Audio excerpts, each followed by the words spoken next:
Well, maybe the best thing to come out of the whole bicentennial celebration is the more we think about Cincinnati and its great history, now we're going to start taking advantage of some of the great things that we have going on, from the cultural to the historical exhibits in our community. Yeah, drop by the museum, see what we're talking about.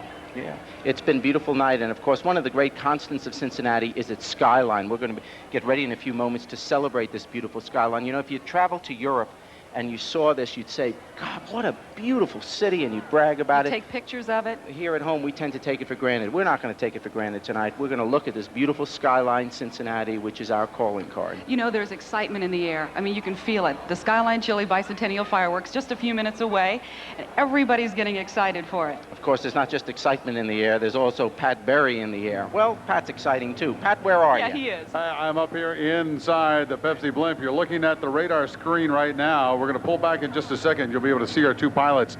Showing up just a little bit ago was a couple of scattered thunder showers. You may see them in just a second there in southern Clermont County. We're not worried about them too much, but we've got two very experienced pilots, all kinds of gear up here. I only know about half this stuff does, but they've got enough things they could run the Concorde up here. We are situated over northern Kentucky right now. We have a wonderful camera view, unlike anyone else's, so you are actually in the best seat sitting at home. We're very excited about bringing you this broadcast. Of course, it is a simulcast on 700 WLW and at 102.7 FM WEBN. And of course, for years, you could hear simulcast on Channel 5 and WLW, but this is the first time in the history of a simulcast on FM, AM, and television. We are very excited about it. Let's talk about the weather conditions first of all. There are no problems at all with the weather conditions right now. It is cloudy and, of course, downtown hazy. That's actually going to add a little bit of effect to some of the fireworks tonight. Our temperature, 83 degrees. It is very comfortable at ground level.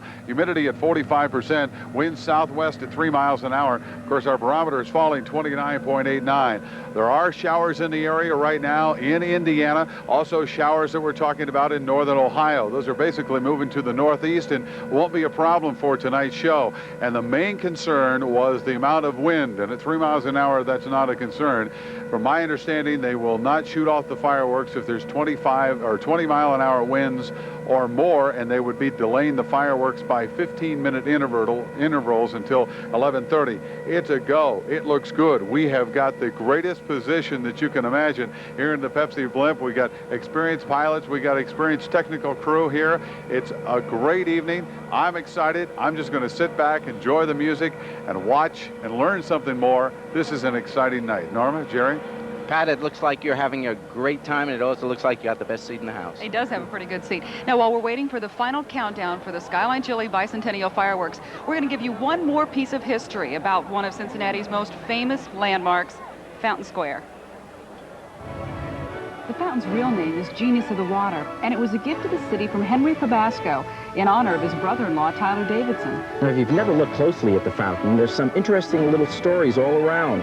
For instance, there's a man hoping for rain as a fire rages out of control, a mother coaxing her child to take a bath, a farmer praying for rain, and an older man enjoying a cool drink. There are many scenes of kids doing things they do around water. And there are the usual things about water, power, fishing, and sailing. This square used to be a market, and tradition has it that the guy who gave the land to the city said it had to always be used as a market. While the tradition probably isn't true, that may be one reason the little flower stand remains as a Fountain Square fixture.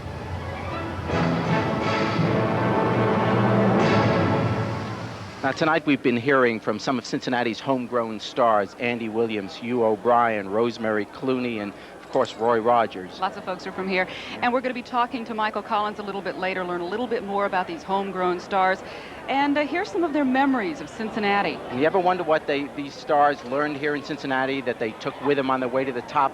Well, we're going to be talking to Ray Combs as he climbs to the top. Ray Combs, of course, is going to be hosting the new show Family Feud here on Channel 5. And we talked to Ray about what he takes from Cincinnati up to the top.